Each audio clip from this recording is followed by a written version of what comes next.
Hey everyone, welcome back to Collect Dead, and today we're going to be talking about the Batman vs. Aliens action figures. This box set was released as an exclusive at the 2019 New York Comic Con. These figures take inspiration from the 1997 and 2002 DC Comics and Dark Horse collaboration that pitted Batman against the xenomorph aliens from the Alien franchise. Shout out to my girlfriend for getting me this for Christmas. Starting off, we have Batman, and here he's just about to throw a batarang. You can do some really interesting poses with this guy because of the fact that he has a cloth cape. There is no wire in the cape, so you can't do like poses where the cape's like falling from the sky or anything. But the way it drapes over his shoulder and off his back and on the ground just looks fantastic, and you can do some really amazing things with this guy. Now here he is in more of a neutral pose, so you can see more of the detailing.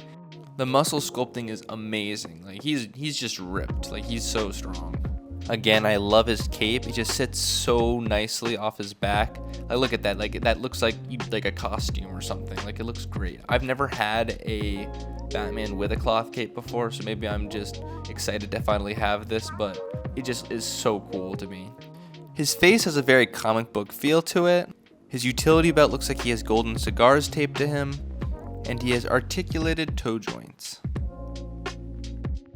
Now looking towards his nether regions, we can see there's some pins that are sticking out and there's some paint that's peeling, and that bothered me a little bit, just minor production errors. Looking at his back, it's pretty much the same thing as the front, just a bat butt. He's got some nice detailing on the fins on his gauntlets. Love the vein detailing on his hands.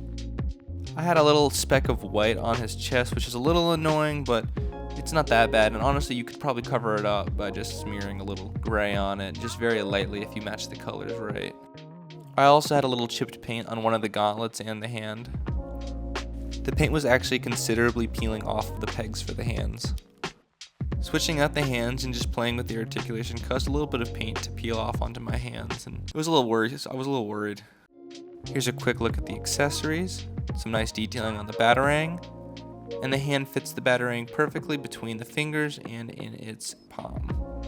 Now looking at the articulation, Batman can look down. He can kind of look up. His arm can go out. His arm can bend. His wrist can bend down and up.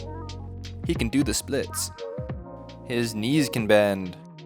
His toes can bend up, but only one of them because the other one is stuck. And yep, that's Batman. Now onto the xenomorph alien. I tried to pose him here to make it look like he was like screeching or screaming up, or roaring, or whatever xenomorph aliens do. I guess it's kind of successful. The angle of the camera kind of messes it up a little bit, but it still does the job, gets it done. Here's the figure in more of a neutral position. There's fantastic detailing on this figure, specifically the bony like lines all over it. This is a work of art. This figure doesn't come with any accessories because, well, it's just an alien. However, it has some unique features to it. The first small detail is there's a smaller mouth within the larger mouth of the xenomorph alien that you can pull out. It's a little tricky to get at. You do need to use like tweezers or something similar to that, but it's a little scary because you don't want to chip any paint. Probably should have mentioned this beforehand, but the mouth can open and close. The xenomorph has a huge hand that does have a joint in it, so you can move it around. These big pipey things on his back with, again, fantastic detailing. Almost looks like a squid's tentacles. It's got big animal-like feet and also has toe joints. And the second and final unique feature is that it does include a bendy tail that you can pose around. But I didn't really do much with that because I was having trouble with some of the joints, so I had to heat it up with a hairdryer, which I regret not filming. This figure has fantastic Joker-like details like the red lipstick, green transparent thing on the head, and the overall just white color of the xenomorph alien. Showing off the articulation of this figure, here's a little bend of the tail. Can't bend the tip of it, but you can bend pretty much everything up until the tip.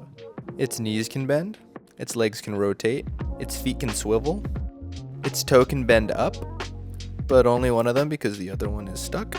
The arm, wrist, and fingers can bend on this figure. And as mentioned before, the mouth can open and the little mouth can come out. Alright, well those are the two figures. If you liked the video, let me know in the comments. Don't forget to like and subscribe. Thank you!